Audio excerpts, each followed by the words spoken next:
Podcast Rural. No nosso podcast rural hoje a prosa é sobre crédito rural, mais especificamente aí Pronaf, que vai atender aí o agricultor familiar. Então você tem DAP, tem CAF ou não tem, fique atento, porque o programa de hoje a gente vai falar sobre essas questões e quem vai prosear comigo é uma pessoa muito responsável por esse tema lá na Emater Minas aqui de Paracatu.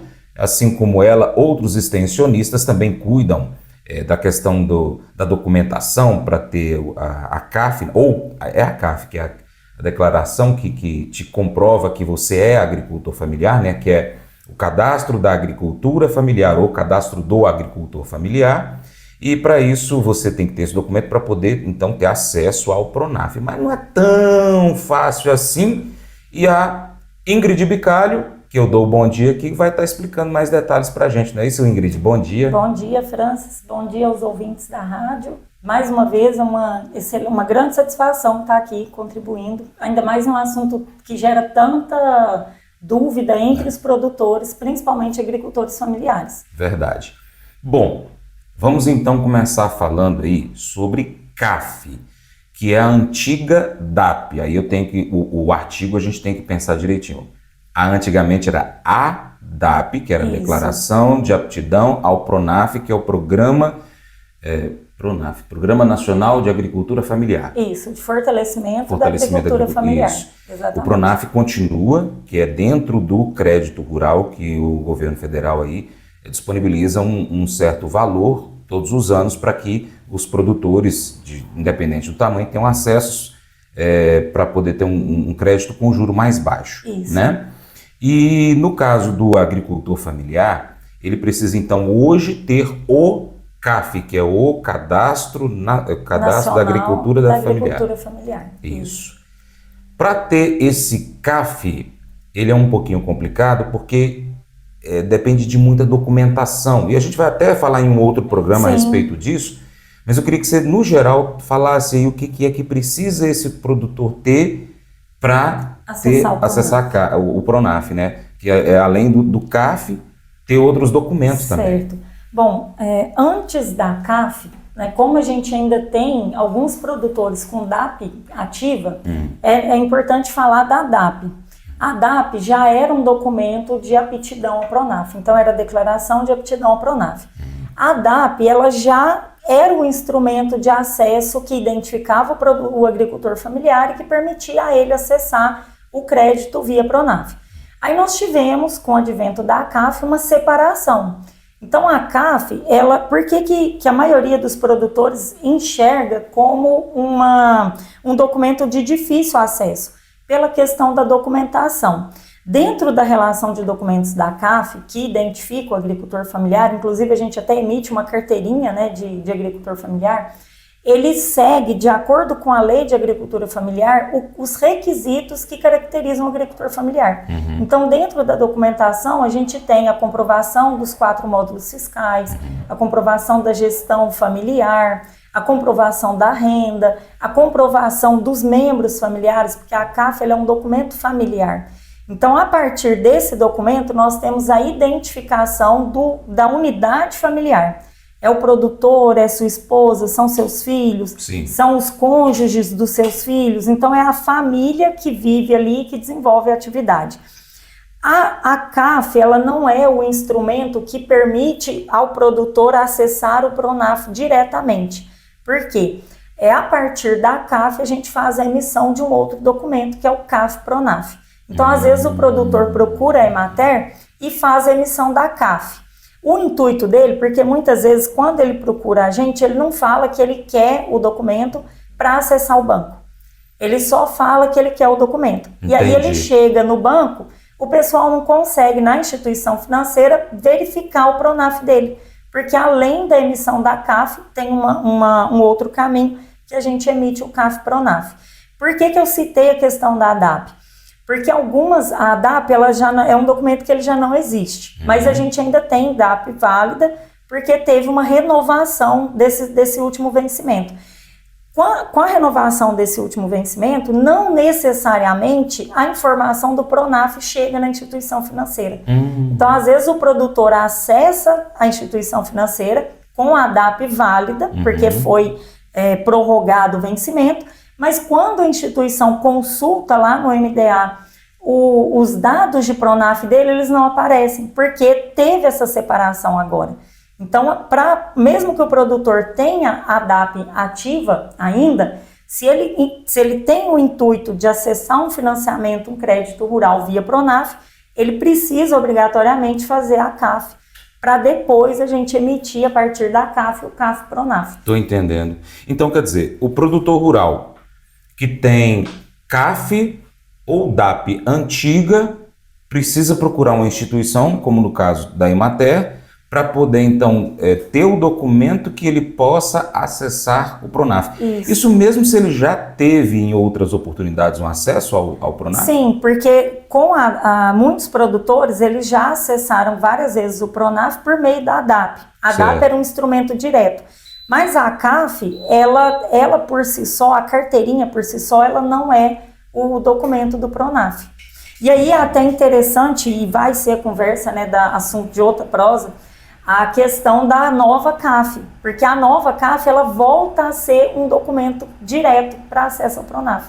Então isso está acontecendo, né, na CAF que a gente tem, que a gente tem até então, só que a nova CAF que foi lançada, ela já é o acesso ao Pronaf de novo, como era a DAP antigamente. Nossa, que bagunça. Então, só que é importante, por isso que é importante a questão da informação, para o produtor conseguir compreender. Muitas vezes a gente recebe contato do pessoal da instituição financeira, olha, eu estou com o produtor senhor X aqui e eu não estou conseguindo acessar o Pronaf dele. Aí a gente já sabe que ele tem a CAF emitida, mas ele não teve a emissão do documento do Pronaf. Então é até importante, no momento, né, do contato, da conversa ali para a CAF, a gente entender a necessidade do produtor para já emitir o documento do Pronaf. Porque obrigatoriamente o produtor que emitiu o CAF Pronaf deve acessar o Pronaf? Não. É um documento que tem a mesma validade da CAF. Então venceu a CAF, venceu o CAF Pronaf. Ele não obriga o produtor a acessar, mas em uma situação ou outra, que a CAF ela vale 3 anos. Então vamos supor que ele emitiu o documento hoje. Hoje ele não tem intenção de acessar, mas daqui 6 meses ele tem. O documento já está emitido. O banco já vai ter acesso. Então por isso às vezes é importante. Vai fazer a CAF, já... Olha, eu também tenho, ou não tenho, mas... né? Posso emitir isso, o documento do Pronaf porque já fica completo. Entendi. Bom, como a gente já falou em um outro encontro, e é breve, né? Daqui a alguns dias a gente vai falar com muito mais profundidade na questão aí de DAP, CAF, CAF Pronaf, para você ficar bastante atento. Já vai anotando suas dúvidas aí no papelzinho para poder depois mandar para a gente. Bom, vamos começar então... já propriamente dita aí na questão de crédito rural, falando o que é Pronaf, que a gente já citou, mas explana melhor aí o que é esse Pronaf. Então, se a gente for traduzir, né, na sigla, é o Programa Nacional de Fortalecimento de Agricultura Familiar. Basicamente, é um programa que o governo federal desenvolveu para fortalecer a atividade do pequeno produtor rural. Então, quem vai acessar o Pronaf? Aquele produtor que no último ano ele teve uma renda de até R$500 mil. Às vezes, o que acontece? E aí é até importante a gente falar dessa separação de CAF e CAF Pronaf. Às vezes o produtor tem todas as características que o atendem, que o enquadram como agricultor familiar. Mas a renda dele é R$650 mil no último ano. Aí ele não acessa o Pronaf. Porque passou do limite. Exatamente, ele é um agricultor familiar, mas ele não acessa o Pronaf. E aí o governo tem outras linhas, né? Não é a pauta nossa hoje, mas ele tem outras linhas, Pronamp, para poder atender de acordo com a renda desse produtor também. Mas aí falando do Pronaf, então, o produtor tem que ter a renda, além de atender as condições de agricultura familiar, ter a renda anual de até R$500 mil e estar enquadrado ali dentro de uma das linhas para poder acessar. Esse valor de R$500 mil é só relacionado à atividade agrícola, no caso? Atividade agrícola. Se ele tiver uma outra renda, essa renda entra na contabilidade para ter esse acesso ao Pronaf? Dentro do Pronaf, ele vai considerar tanto a renda rural como a renda não rural. A renda total tem que chegar nos R$500 mil. Ah, tá. Entendi. Ainda existe aquela regrinha de que mais da metade dessa renda precisa ser da atividade agrícola? Sim, porque no critério de agricultura familiar, o que ele fala? Que a principal fonte de renda tem que ser rural. Então, às vezes, o produtor, ele quer acessar o Pronaf, ele enquadra na questão da agricultura familiar, mas a renda dele, a principal renda dele não é rural. E aí, infelizmente, não consegue, porque é para fortalecer a agricultura familiar. E aí, na própria lei da agricultura familiar, o que ela fala? Que a principal fonte de renda do agricultor familiar é rural. Entendi. Então, ele ainda tem que ter 51% pelo menos da renda total rural. Tá. Então, vamos deixar bem claro aqui, qual é o público que o Pronaf é direcionado? Aos agricultores familiares que somem renda total até R$500 mil. Pronto. E que tem que ter esse documento CAF ou Pronaf. A gente até estava conversando outro dia. Isso, outro dia a gente até conversou no escritório, uma jogada de palavras assim. Todo produtor, todo agricultor familiar pode ter CAF, mas nem todo agricultor familiar vai ter o CAF Pronaf, porque a renda, ela pode distinguir isso daí. Bom, quais são então os passos que esse produtor precisa seguir para ter o acesso ao crédito rural? A primeira coisa é procurar uma instituição credenciada para a emissão do CAF. A partir do CAF, a emissão do CAF Pronaf. Falando na situação atual, né? Então, primeiro, procurar a instituição para fazer a emissão do CAF, a documentação certinha do CAF, emissão do CAF Pronaf. Aí a gente vai verificar qual o intuito do produtor no crédito. Por quê? O Pronaf, como o intuito dele é fortalecer a agricultura familiar, ele não é um crédito liberado para o produtor investir sem ter uma gestão. Ele precisa saber aonde ele vai investir. Às vezes a propriedade rural, principalmente a pequena propriedade, ele não tem só um ponto que necessita melhoria, ele tem vários. E o crédito, ele vai ser direcionado a uma atividade. Uma coisa que eu sempre falo para os produtores que eu assisto: às vezes eles querem trabalhar, e isso é uma característica da agricultura familiar, a policultura, né? Eles trabalham com várias atividades. Por que isso é bom? Porque se ele tem problema com com uma determinada atividade, ele tem fonte de renda na outra. Sim. No crédito, eu sempre oriento assim: vamos fortalecer essa atividade. Quando a gente estiver com ela estabelecida, firme, a gente já pensa num próximo investimento para outra atividade. Então, a gente não pode tentar resolver tudo de uma vez. A gente tem que direcionar isso para poder fazer de uma maneira racional, de uma maneira consciente. E aí, um dos trabalhos da Emater também é esse: é assistir o produtor no emprego melhor da renda que ele vai adquirir. Às vezes, até da renda que ele já tem, para ele conseguir otimizar. Bom, eu vou fazer o seguinte: eu vou chamar aqui o intervalo e a gente, depois do intervalo, continua essa prosa. Fique à vontade para mandar suas mensagens. Se a Ingrid tiver condição de responder no momento, a gente vai responder. Se não, ela vai guardar, a gente vai anotar o seu contato e vai voltar a falar com você, tá bom, gente? Como sempre o Paracatu Rural trabalhou, é assim. Uma pergunta antes de ir para o intervalo. Você falou das instituições. No estado de Minas Gerais, além da Emater, quais são as outras instituições que podem trabalhar? Por exemplo, a gente cita aqui em Paracatu, mas em outras cidades pode ter instituições diferentes. Então, quais são essas que têm normalmente autorização para poder atender o produtor nesse sentido? Principalmente os sindicatos. Então, aqui no caso de Paracatu, os sindicatos trabalhadores rurais, sindicatos produtores rurais, Emater. Entendi. Mas essas outras instituições, elas, junto com a Emater, elas também têm esse credenciamento. E uma pergunta: o produtor precisa pagar alguma coisa para emitir CAF? O documento da CAF, ele é gratuito. Às vezes, o que diferencia é a emissão para... às vezes, a pessoa é filiada ao sindicato. E aí, talvez, não que o documento seja pago, mas ele paga filiação. E aí Sim. dá direito a alguns benefícios, exatamente. Entendi. Mas a CAF é um documento gratuito. Tá, entendi.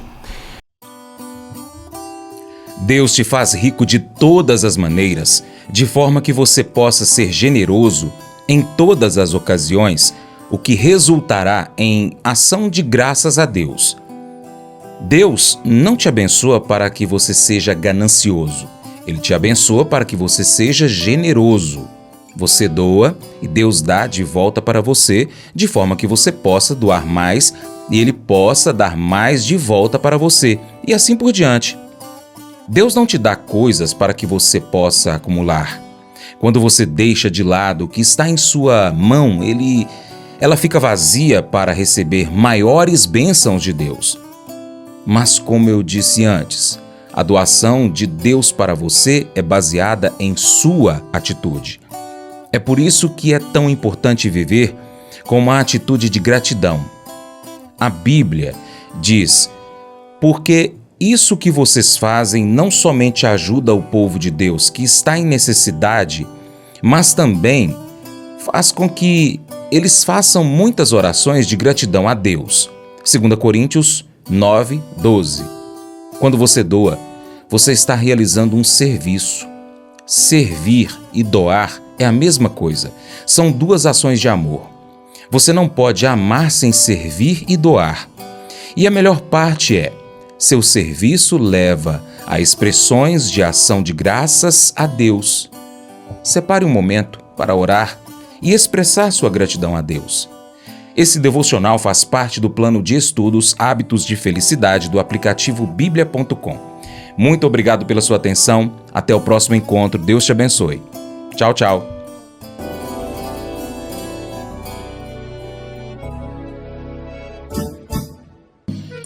Acordo de manhã para prosear no mundo do campo, as notícias escutar. Vem com a gente em toda a região com o seu programa Paracatu Rural. Tem notícias, informação e o mais importante, sua participação. Programa Paracatu Rural. Programa Paracatu Rural.